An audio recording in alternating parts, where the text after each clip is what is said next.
Bonjour à toutes et bonjour à tous. Pour cette seconde émission du mois d'avril des Lunettes de Philippe, je vais poursuivre ma réflexion sur l'éducation.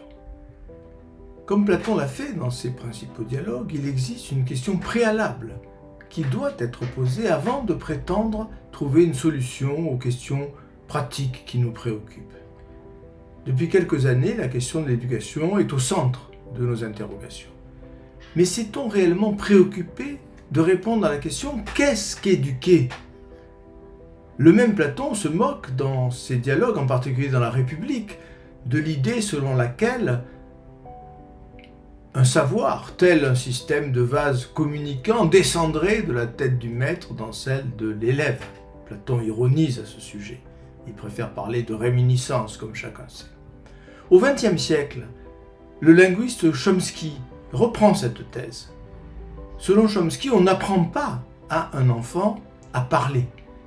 Et en effet, comment des parents, sans pédagogie, sans formation, pourraient-ils transmettre à leur enfant ce trésor quasi infini qu'est une langue?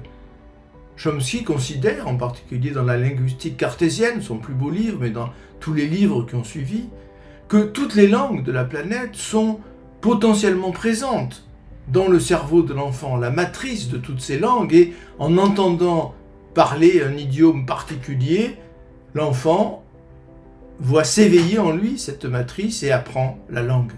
Un petit Chinois éduqué en France parlera français au bout de quelques années, un petit Français éduqué en Allemagne parlera allemand, et ainsi de suite à l'infini.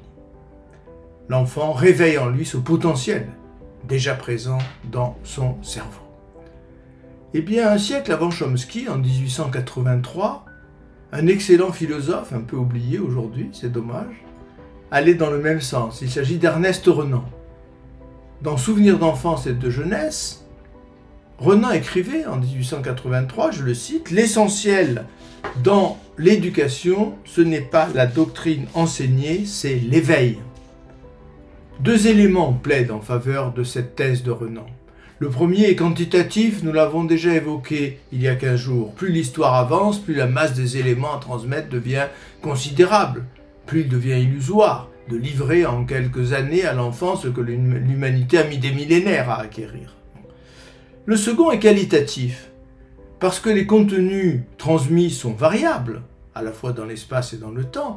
Réduire l'éducation à leur transmission ouvre la porte à un dangereux relativisme.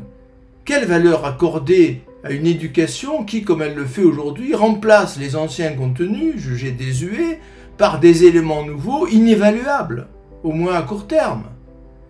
Si la valeur de l'éducation repose d'abord dans l'éveil, ne peut-on pas considérer que nos enseignants disposent aujourd'hui de prodigieux outils pour éveiller les jeunes âmes qui leur sont confiées, en leur donnant par exemple la capacité d'utiliser avec sagacité toutes les ressources d'Internet, toutes les ressources de l'intelligence artificielle. C'est ce que pensait le regretté Michel Serres, que j'ai déjà cité dans de précédentes émissions.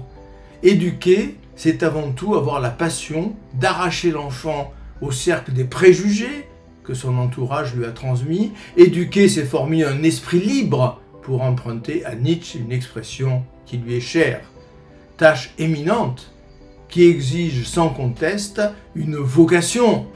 C'est peut-être là que le bas blesse aujourd'hui. À très bientôt.